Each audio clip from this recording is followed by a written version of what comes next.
ছি ছি ছি রে ননি ছি ছি ছি ছি ছি ছি ছি বানাকে চিনলে গাইস আমার মতোই এই মালের গার্লফ্রেন্ড না থাকার কারণে 14 ফেব্রুয়ারি রাতে পড়ে পড়ে ঘুমাইতেছিল। বলেন কি কোনো মাইয়া আমার চয়েস করে না। তখনই এই মালের ঘুম ভেঙে যায়। না মানে একটা ঘুড়ি এতগুলো ঘুড়ি থাকলে তো ঘুম ভাঙবে তাই না? সঠিক বলেছেন, আপনার বুদ্ধি ভালো। গাইস এই মালের তো আমার মতো অবস্থা। না মানে আমি ঘুমাইতে গেলে কোনো না কোনো তো শব্দ হবেই। বলিস কি? গাইস দেখছেন মাছও ঘুমাইতেছে, তাও আবার নাক ডেকে। সঠিক বলেছেন, আপনার বুদ্ধি ভালো। ये सब क्या देखना पड़ रहा है। তো একটু পরে সকল ঘুড়ির এলার্ম বন্ধ হয়ে যায় আর এই মালে যখনই আবারও ঘুমাইতে যাবে তখনই জানালা দিয়ে আলোর চিকাশ ঘরের ভিতরে ঢুকে পড়ে। আর এইটা দেখে এই মালে লেজ গুটিয়ে সেখান থেকে পালাতে শুরু করে। গাইস আমার মনে হয় আকাশ থেকে এই পুরি চলে এসেছে। বলেন কি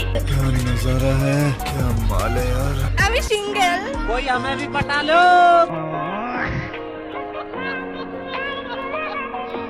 গাইস আজকের আমি এই ভিডিওতে এমন কিছু ট্রেন দেখাবো যেটা আপনি কখনোই দেখেননি। যেমন এই ট্রেনটা এর সামনে রাস্তা থাকুক আর না থাকুক এর নিজে রাস্তা তৈরি করে ফেলে। আর গাইস এইটা হলো আনস্ট্যাক তৈরি করা ট্রেন, মানে এটাকে চালাতে গেলে 5 জন কর্মচারী লাগে। বলিস কি? আর এইটা হইতেছে পৃথিবীর সবথেকে দ্রুত যাওয়া ট্রেন। না মানে ট্রেনের সঙ্গে কচ্ছপ রেস দিতেছে। ये सब क्या देखना पड़ रहा है। अच्छा है मैं अंधा हूँ।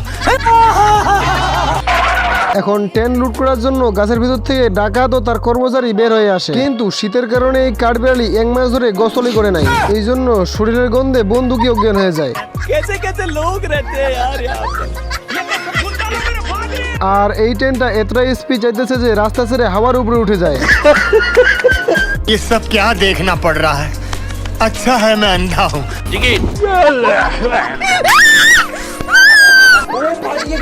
ডিম ফুটে বাচ্চাও ট্রেনের টিকিট দেখিয়ে দেয়।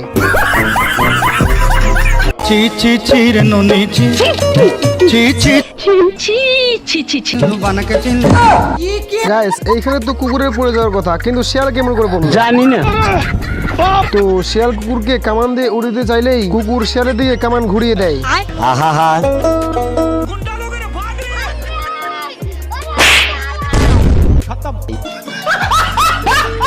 তো শিয়াল কুকুরকে মারার জন্য কুকুরের পিছনে আবারও কামান নিয়ে চলে আসে এবং কামান রেখে সেখান থেকে পালিয়ে যায়।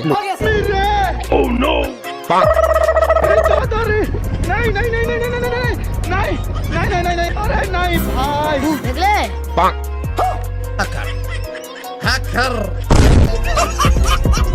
তো এইখানে শিয়াল ভেড়াকে দেখে খাওয়ার জন্য লোভ পড়ে যায় এবং তখনই কুকুরকে তাড়ানোর জন্য শিয়াল ঘুড়ির কাঁটা ঘুরিয়ে দেয়। এবং তখনই ঘুড়ির এলার্ম শুনে কুকুর মনে করে তার দুপুরের খাওয়ার সময় হয়ে গেছে। তখনই শিয়াল আবারও ঘুড়ির কাঁটা ঘুরিয়ে দেয় এবং কুকুর মনে করে তার ছুটির সময় হয়ে গেছে। তার জন্য কুকুরটা ঘুড়ির বাক্সে তার কাঠটা ঢুকিয়ে দেয় এবং যখনই বাইরে যায় তখনই খেয়াল করে দেখে, পুরো দেখা মাত্রই কুকুর আর মানুষ পান নাই বারবার শুধু আমার উপরেই।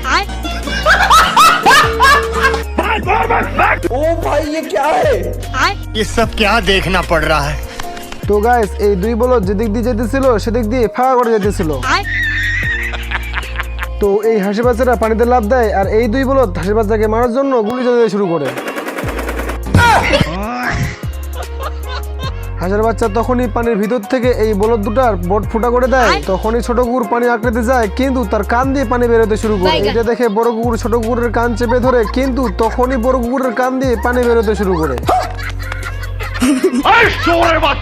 এইটা দেখে ছোট কুকুর রেগে গিয়ে ফুটের ভিতরে বন্দুক লাগিয়ে দেয়। তখনই পানির নিচে বাচ্চাটা বন্দুকের নলে ক্লিপ লাগিয়ে দেয়। তখনই ছোট কুকুর বন্দুক বের করে ক্লিপ খুলতেই তো এই বিড়ালটা অনেক বেশি মাংস খাওয়ার জন্য মুরগিকে বড় হওয়ার কেমিক্যাল খাওয়ায় দেয়। বলিস কি? তো এবারে বিড়াল যখনই মুরগিকে খাইতে যাবে তখনই মুরগির বডি দেখে। প্লিজ আমাকে ক্ষমা করে দাও প্লিজ।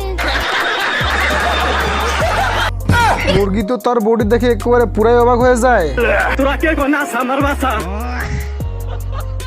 বিড়াল তখনই সুযোগ পেয়ে বড় হওয়ার কেমিক্যাল খেয়ে নেয়। তো মুরগির বাচ্চা বিড়ালকে মারবে বলে অনেক ভাব নিতেছিল।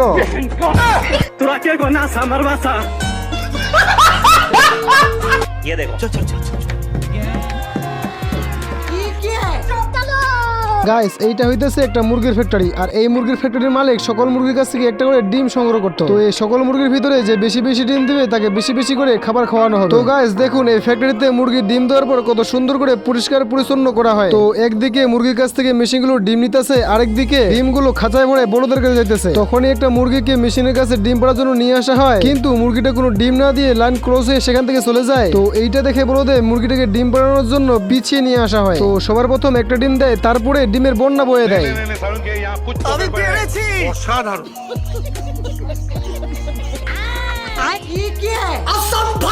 আমি বুঝলাম না মুরগি দেখতাছে কি।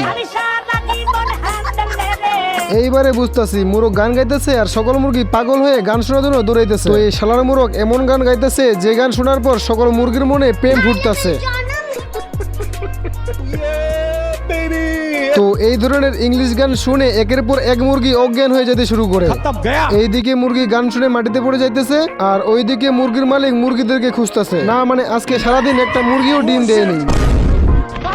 তো এক এক করে সকল জায়গায় খুঁজতেছে, কিন্তু এক জায়গাও মুরগিকে খুঁজে পায় না। না মানে আপনারাই বলুন খুঁজে পাবে কেমনে? এইদিকে তো মুরগের গান শুনে সকল মুরগি অজ্ঞান হয়ে পড়ে আছে। मनके मागे हिते मुदिए नुरा हे गुम यादी। তো এই গান শুনে ফার্মে মুরগি অজ্ঞান ছিল, সেই মুরগিগুলো তাজা হয়ে যায়। তো এই গান শুনে একটা মুরগি ডিম পেড়ে দেয়। তো এইটা দেখে এই বলদে আরেকটা গান শুরু করে দেয়। তো এই বলদের গান শুনে একটা মুরগি 12টা ডিম পেড়ে দেয়। তো এই সিঙ্গার একটা মুরগিকে বলে তুই ডিম পাড়তে পারতে আকাশে উঠে যা। তো এই কথা শোনার পর কেউ কেউ তো আকাশে উঠে যায়, আর যারা ঘরে বসেছিল তারা ঘরটাকে উঠিয়ে নেয়। তো এইদিকে দেখা যাইতেছে গান শোনার পর একটা মুরগির বাচ্চাও ডিম পেড়ে দেয়। কি বলবো, যাই হোক। তো এবারে যখন দিন চলে গিয়ে রাত হয়ে যায়, তখন সিঙ্গার ও মুরগির মালিক এক জায়গায় হয়ে যায়। এবারে যখন সিঙ্গার গুলো মুরগির মালিককে গান শোনাতে শুরু করে, তখন মুরগির মালিকও ডিম পেড়ে দেয়। বলিস কি?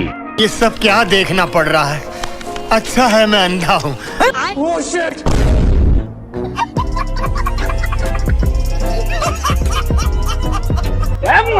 তো এইখানে যুদ্ধ চলতেছে, আর এই বলদে সব বুলেট গুলোকে হাত দিয়ে ধরে মুখের ভিতরে ভরে দেয়। এখন ছোট ছোট বুলেট গুলোকে চাবিয়ে একটা বিশাল বড় বুলেট তৈরি করে ফেলে এবং এনিমি দিকে ছুড়ে মারে।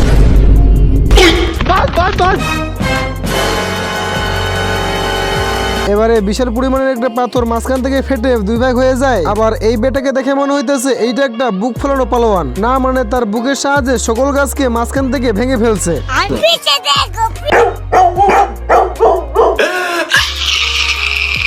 তো বুক ফেলানো পালোয়ান রাস্তা দিয়ে যেতে যেতে শিকল ফাঁদের ভিতরে পা ফেলে দেয়। গাইস আমি ভাবছিলাম এই পালোয়ান চিল্লাবে, কিন্তু না চিল্লিয়ে শিকল ফাঁদের মধ্যে কামড় বসিয়ে দেয়। এরপরে শিকল ফাঁদ। তো পালোয়ানের সামনে একটা নদী চলে আসে, নদীর এই পারে নামে আর সঙ্গে সঙ্গে ওই পারে যেয়ে উঠে। মানে আমি বুঝলাম না ভাই, ये सब क्या देखना पड़ रहा है? তো পালোয়ানকে থামানোর জন্য একটা ফুসকি বেটা তার পিছনে লাগছিল, আর এই ফুসকির সঙ্গে ছিল একটা বুদ্ধিমান ঘোড়া। তো ফুসকির এই কথা শুনে ঘোড়া এবারে পানি চেক করতে শুরু করে। মানে এটাকে দেখে মনে হইতেছিল এটা একটা নদী, কিন্তু এখন তো মনে হইতেছে এটা একটা সুইমিং পুল। ये सब क्या देखना पड़ रहा है?